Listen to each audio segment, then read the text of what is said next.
Have you ever tried reading a bus number from a distance and noticed that others can see it clearly but you can't? Or maybe child sitting in a classroom trying to read the blackboard but all they can see is a blur. A child might think everybody sees the same and an adult might feel it is just a strain and it will go away. And here's the surprising part, most people don't even realize that they have a vision problem. Across India, both children and adults live with unclear vision, not because they choose to, but because they assume this is the normal. The biggest challenge isn't just poor vision, it's the lack of awareness. Many people believe if I can manage, it's fine. What if a better vision could completely change from how they learn, work, and grow? I'm Deepika, and today we get to know something often overlooked but rely on every single day, that's our vision. Across the country, many organizations and foundations are working tirelessly to address this gap by conducting screenings, spreading awareness, and helping people understand that clear vision is not just luxury, it's a necessity. But beyond screening, what truly matters is continuous care, ensuring that people are not identified with problems but are supported through proper treatment and follow-up. This is where initiatives focused on eye care step in to bridge the gap between what people experience and what is actually possible.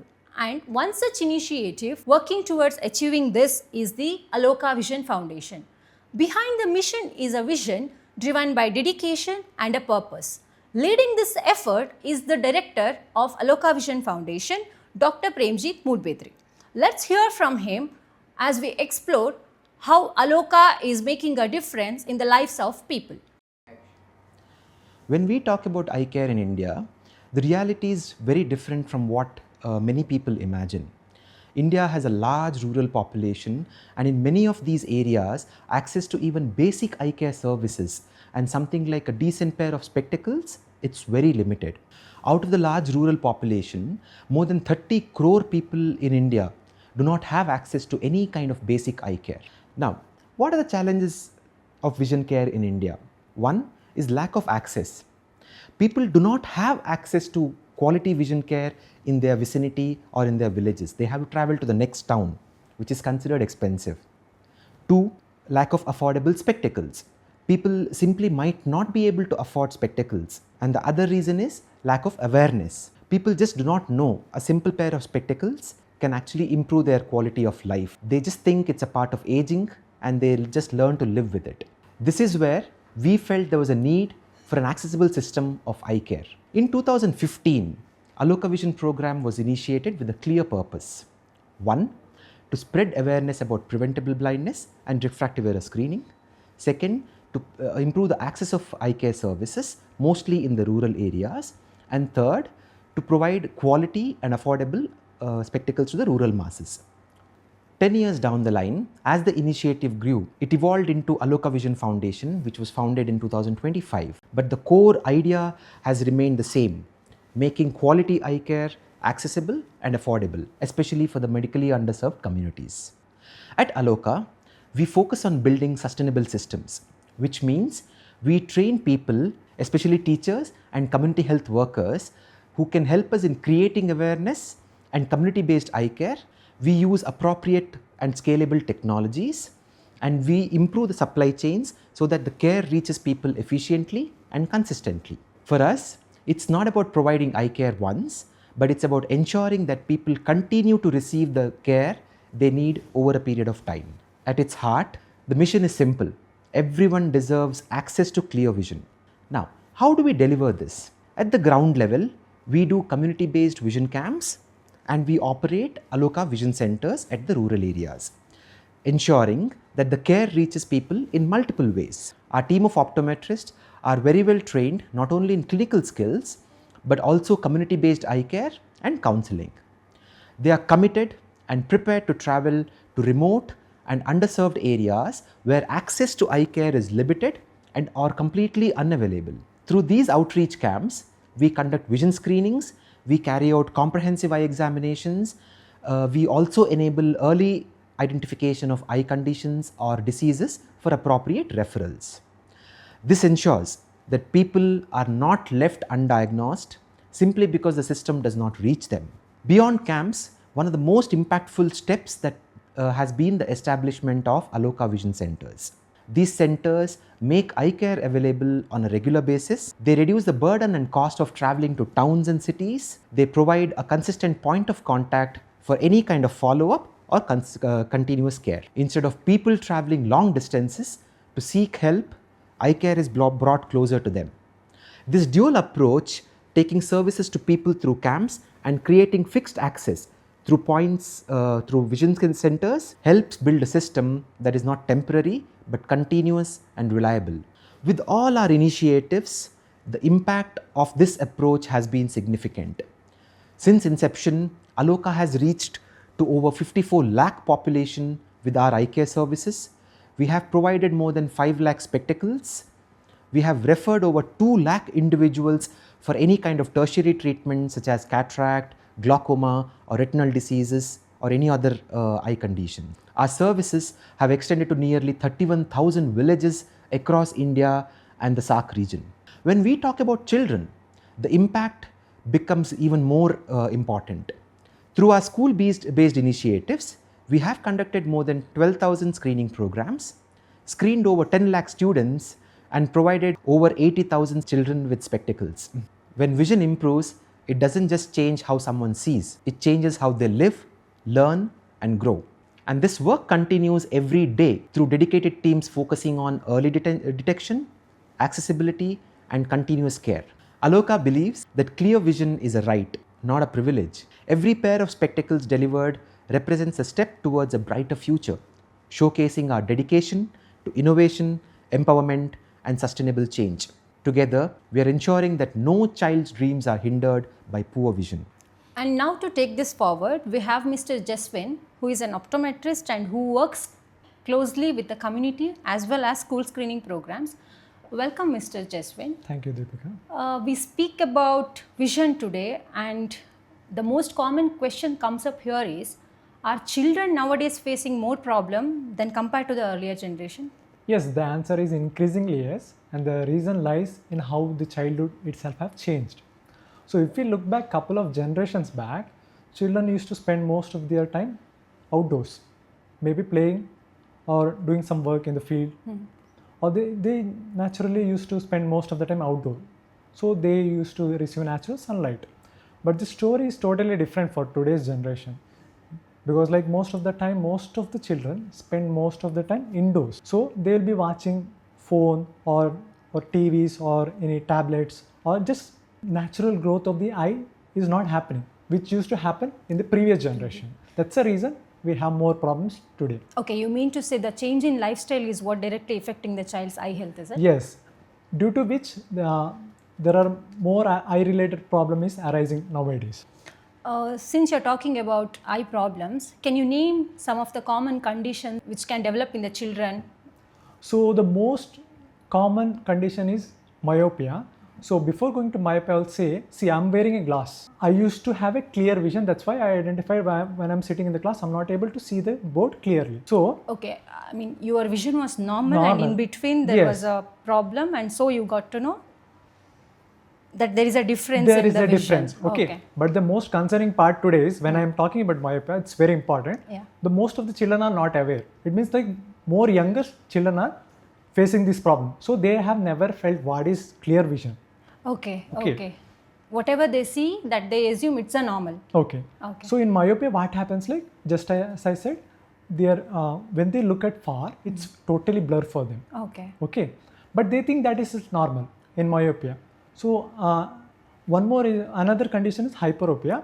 In this condition, what happens, like generally they will be able to see distance clearly most of the time, but children are facing very difficulty for reading or writing, or they have eye strain or headache.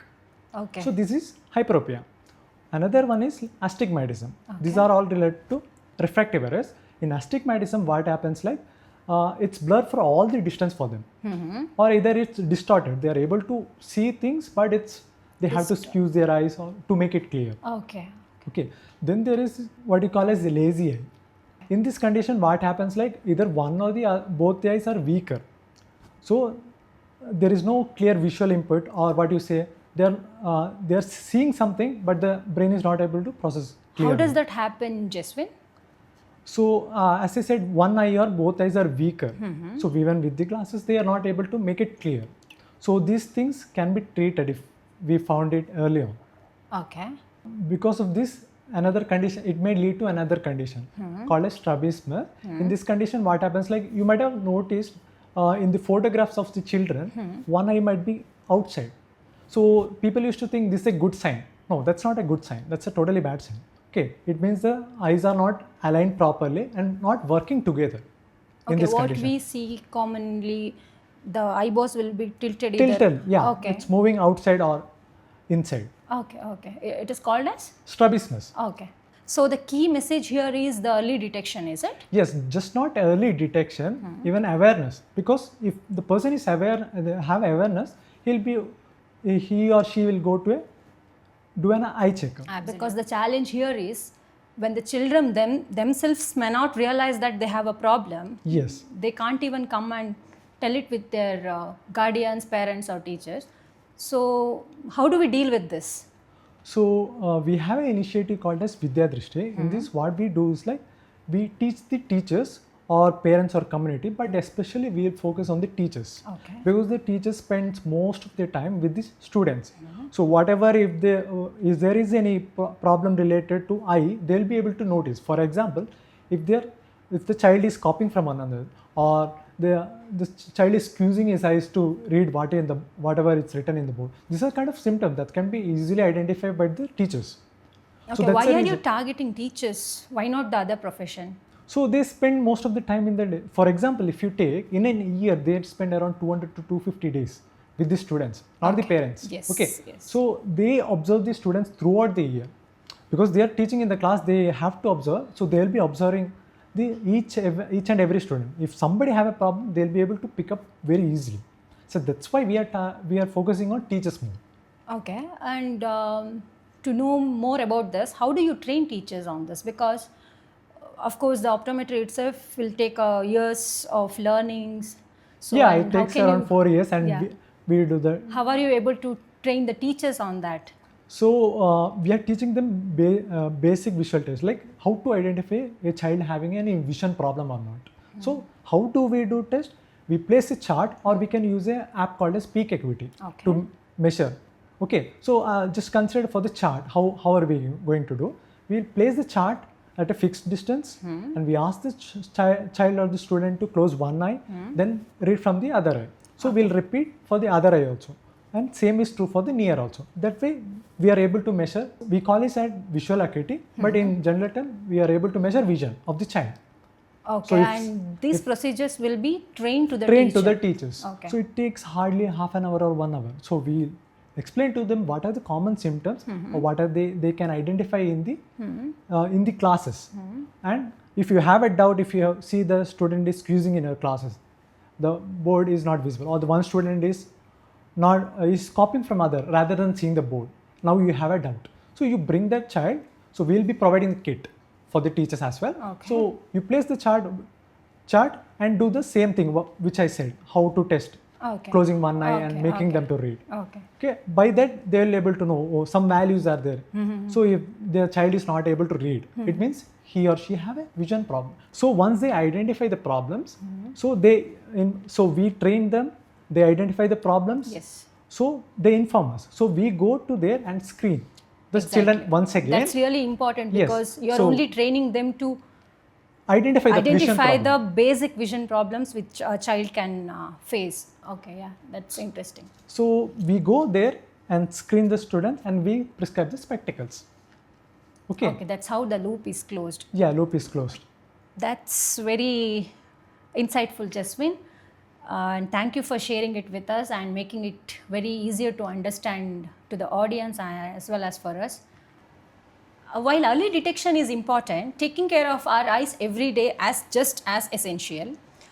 Today we are joined by Dr. Vineet, a consultant ophthalmologist and interest in retina and community ophthalmology. Welcome, sir. Thank you, Deepika. Dr. Vineet, we spoke about the common problems which children face nowadays. Just parents wonders that can these problems be prevented in the early stage? That's a wonderful question, Deepika. And I'm sure a lot of the parents, a lot of the guardians wish to know this answer is an easy one. And there is no easy fix about it. And the two big things that we have to understand about prevalence of eye problems are one, we look at genetics and we look at lifestyle changes. Okay. And what does it break down into? Which means that if there is parents who wear spectacles from a very young age, there is a higher risk of the children potentially developing eye problems. Okay. Which it means- inherits from parents to the child. Correct. Yeah. Yes. And even grandparents. Okay. It's important to bear that in mind if that runs in families as such. So early attention to see if a child is struggling means that early assessment by the ophthalmologist would be a good place to start with.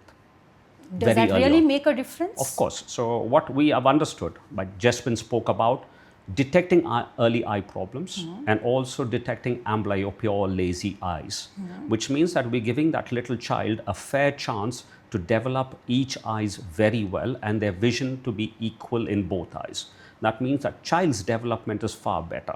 So if we've picked this up very early, then we would be wonderful helping that child to live an independent life. Exactly.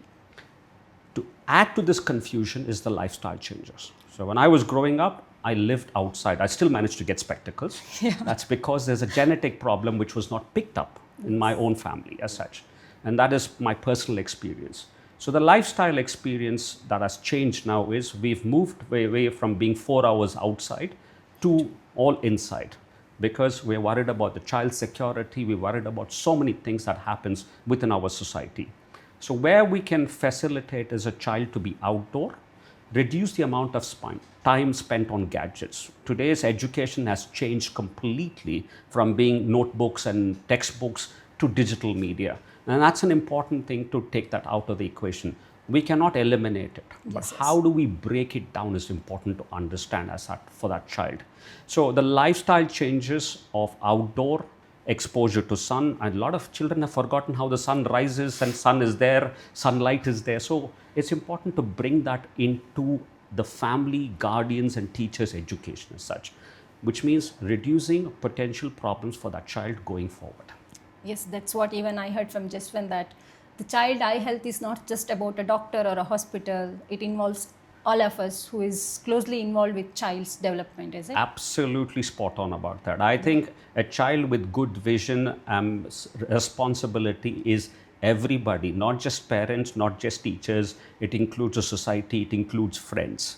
Because there's a lot of other things that come into play. If they need assistance for their vision, you have their peers, friends not pulling their legs, etc.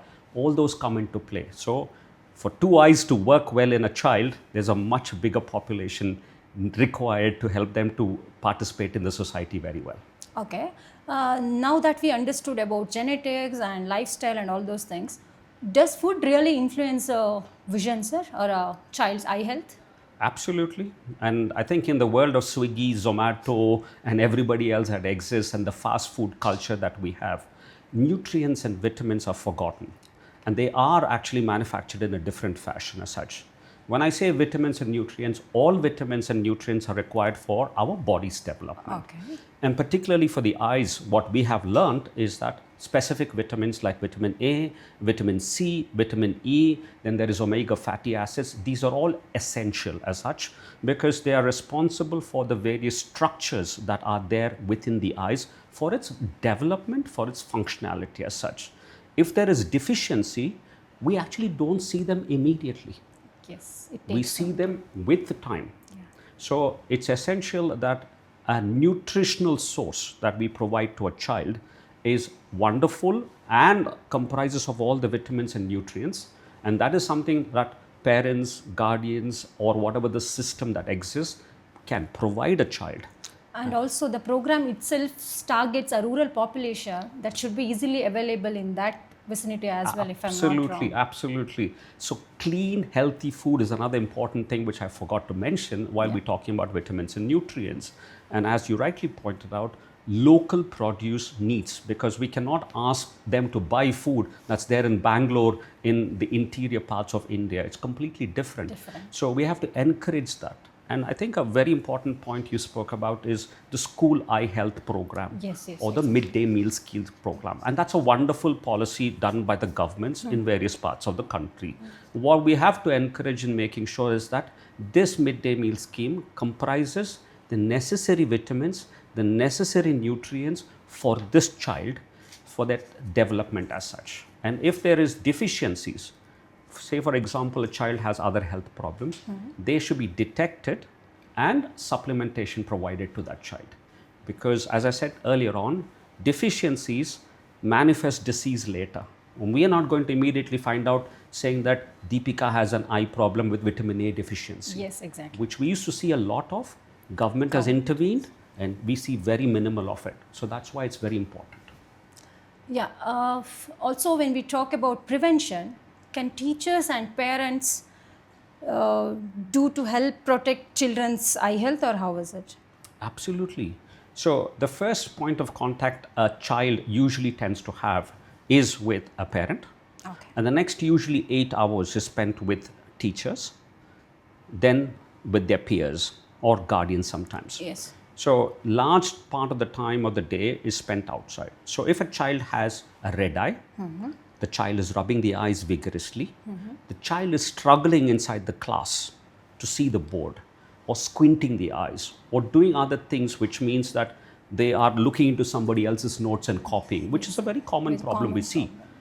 A child or a parent or the teacher should identify what is going on and seek help immediately. Again, I'm coming back to Jaswin's point that they're having a program called as Vidya Drishti, wherein they train teachers on how to detect the problems early, since they spend a lot of time with the kids in the school. So, do you want to convey more about it, sir? Vidya Drishti is a wonderful program run by Aloka Foundation, simply because it focuses on teachers. And as I said, a large part of the children spend their time in the schools. And the teachers are somebody who they listen to, who are valued by the parents. Not all parents are educated, and they're not very confident to learn these habits, to train and to detect problems.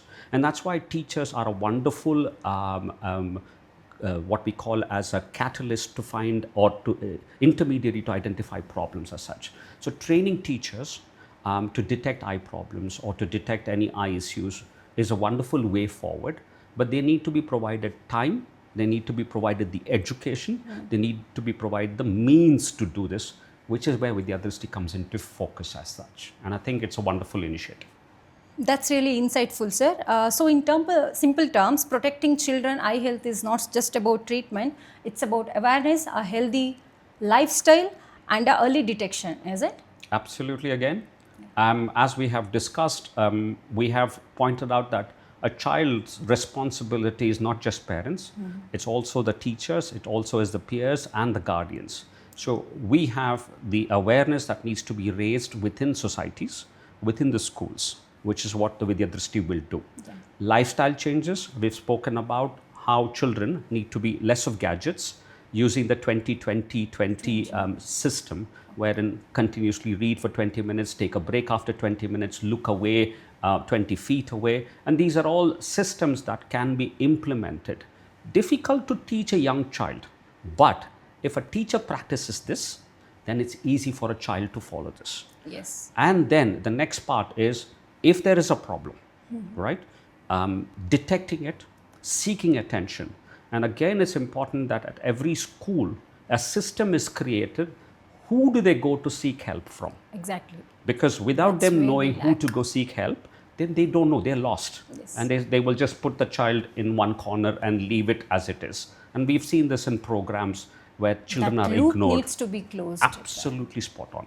And I think while we talk about awareness, while we talk about lifestyle changes, while we talk about implementation of programs, the loop needs to be closed. Otherwise, these conversations will be just conversations. Yes. We should put it into practical and Absolutely. should do it.